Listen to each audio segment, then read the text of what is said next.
Rémi. Rémi? Rémi. M comme Rémi. S'il te plaît, Rémi. Rémi, j'ai une chose à te dire. Tu je n'es vous pas écoute. seulement un lâche, mais aussi un traître, comme ta petite taille le laissait deviner. Comment est votre blanquette? Ma blanquette est bonne. Nous faisons aussi des harengs pommes à l'huile. J'aime quand on m'enduit d'huile. Oui, avant de partir, c'est l'espion, fais-moi l'amour. Bref, nous sommes en plein délire avec C'est OSS 117, OSS précisé. 117, 23-0. C'est la piquette, C'est la Jack. piquette, Jack.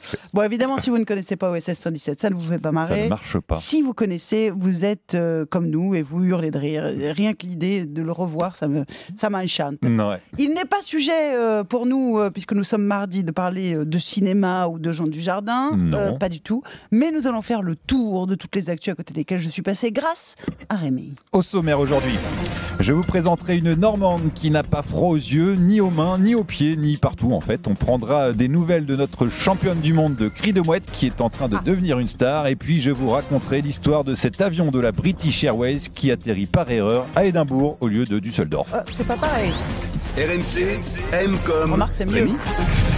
C'est vachement mieux, je trouve, C'est d'arriver. mieux préféré Game d'abord à of Düsseldorf. Game of Thrones. Pour commencer, nous allons faire un petit point sur les trônes de fer de la série Game of Thrones qui ont été planqués aux 4 Qui les a coins trouvés des globes. Alors 6 trônes ont été cachés dans le cadre de la promotion de la 8e saison qui sera diffusée prochainement. Eh bien 4 d'entre eux ont d'ores et déjà été retrouvés. L'un près de Gloucester en Angleterre, le deuxième a été repéré dans le nord de la Suède, non loin de la ville d'Abisko, sur une vaste zone enneigée. Un autre sous le soleil d'Espagne et le quatrième au Brésil. Il n'en reste donc plus que 2 à dénicher. Les fans sont persuadés qu'il se trouve au Canada et en Nouvelle-Zélande. Et quand on le trouve, on le barbote? C'est-à-dire On le prend? Non, c'est juste pour la gloire. Ah, ok. Ouais, on se pose dessus, on se fait prendre en photo, on met ça sur les réseaux sociaux, puis on Ils sont devient forts, une quand star même, hein. pour les fans. Ils sont très Ils très sont forts en quand même promo. Bon, on fera Ok. un petit point Game of Thrones pour conclure quand même cette promo. Tu crois qu'on pourrait faire ça avec M comme Maïtena, des fauteuils M comme Ah ouais, Maïtena? c'est ça. On ferait déjà qu'on ait des fauteuils M comme Maïtela. Mais ça peut être une super idée marketing. Il faudrait qu'on en parle à nos collègues du marketing. Excuse-moi, oui. Qu'est-ce que c'est que ça encore? Oh là, vous verriez le regard dépité de Mais Maïtela. comment tu trouves des trucs aussi nazes? Mais je sais pas, moi ça me fait rire. C'est- C'est bah oui, c'est drôle. Papy, l'artiste s'appelle Papy, la Bonjour, chanson Papy. c'est Aglagla. Aglagla, Ah bah oui. j'ai pas froid, c'est ce que doit se répéter en boucle mon invité du jour lorsqu'elle pratique sa passion. Elle s'appelle Marion Joffle, c'est une Normande hors du commun, comme beaucoup de Normands me direz-vous. Marion Ah. est championne de nage en eau glacée. Elle nage sans combinaison dans des bassins ou des lacs dont la température ne dépasse pas les 5 degrés. C'est pas possible. Si, Marion vient de rentrer de Russie où Non. se disputaient les championnats du monde de la discipline et du haut de ses 20 ans, elle y a remporté 3 médailles. Prochain objectif pour elle, traverser la Manche à la nage. Salut Marion. Bonjour Salut. Marion. Bonjour. Bon, Marion, il faut quand même qu'on s'explique un peu, parce que, bon, bien sûr, vous êtes normande et donc Trop l'eau n'est pas chaude, mais comment peut-on décider de battre des records de nage en eau gelée? Enfin, il faut m'expliquer à moi, vraiment. Je pense que c'est tout simplement par rapport à mon passé.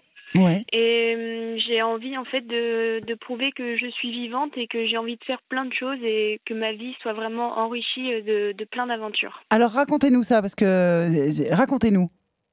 Alors mon passé, à l'âge de 5 ans, on m'a diagnostiqué un cancer. Donc, Ouais. c'était un cancer des tissus mous. Donc aujourd'hui, j'avance avec 4 doigts sur la main droite. Ouais. Et voilà, donc j'ai commencé par la natation classique, c'est-à-dire en bassin à l'âge de 7 ans. Ouais. Et j'ai continué jusqu'à découvrir l'eau libre, donc la nage en milieu naturel, vers Ouais. 2011-2012. Et plus récemment, j'ai découvert encore une nouvelle discipline toujours Ouais. aquatique, qui est l'ice swimming ou la nage en eau glacée. C'est ça.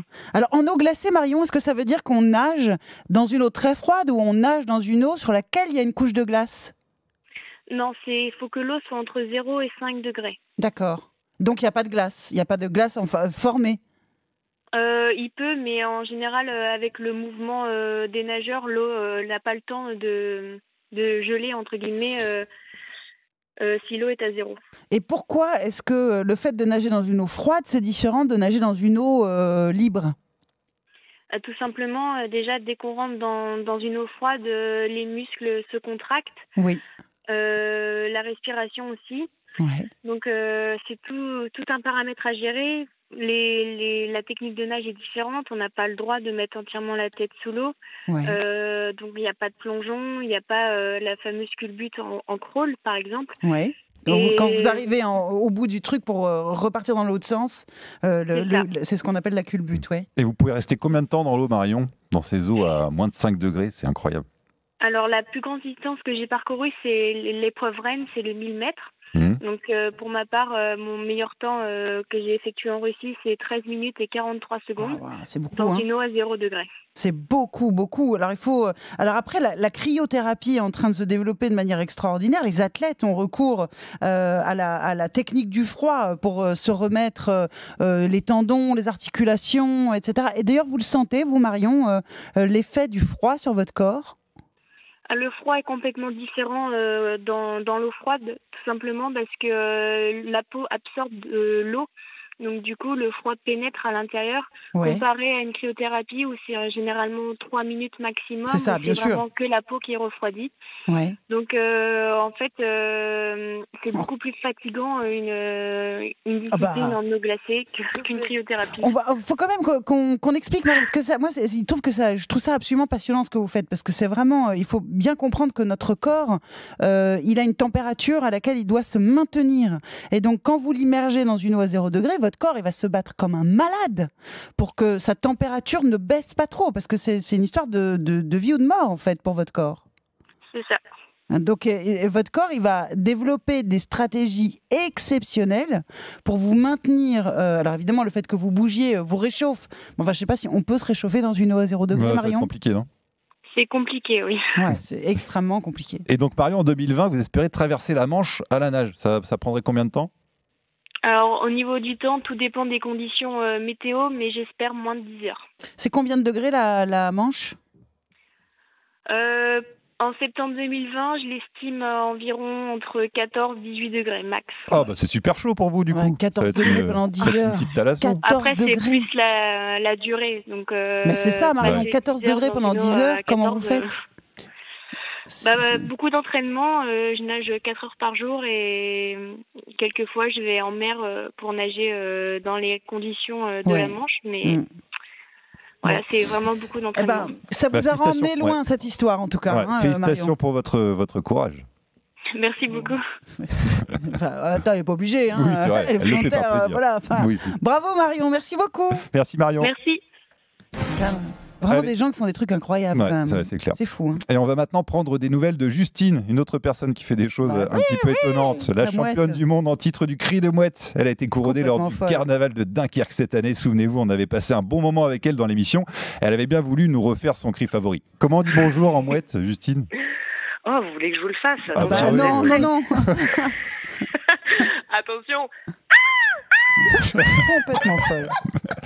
Alors la prestation de Justine n'a pas laissé insensible Jamel Debbouze. L'humoriste jouera sur la scène du Cursal à Dunkerque dimanche prochain. Et à cette occasion, il a publié une vidéo sur Twitter dans laquelle il a lancé un défi à Justine. Si j'ai décidé de faire cette vidéo, c'est pour crier mon indignation, mon incompréhension quant au verdict du dernier championnat de la mouette qui a eu lieu à Dunkerque, gagné par une certaine Justine, qui à mon sens faisait plus la poule que la mouette. La mouette c'est plus... c'est Jamel. Hein. Battle. Ça c'est une mouette, ça. Vous n'avez jamais vu une mouette ou quoi dans la région? Alors à mon avis, soit elle a été pistonnée, elle a des cousins, des cousines qui sont dans le jury, ça c'est possible.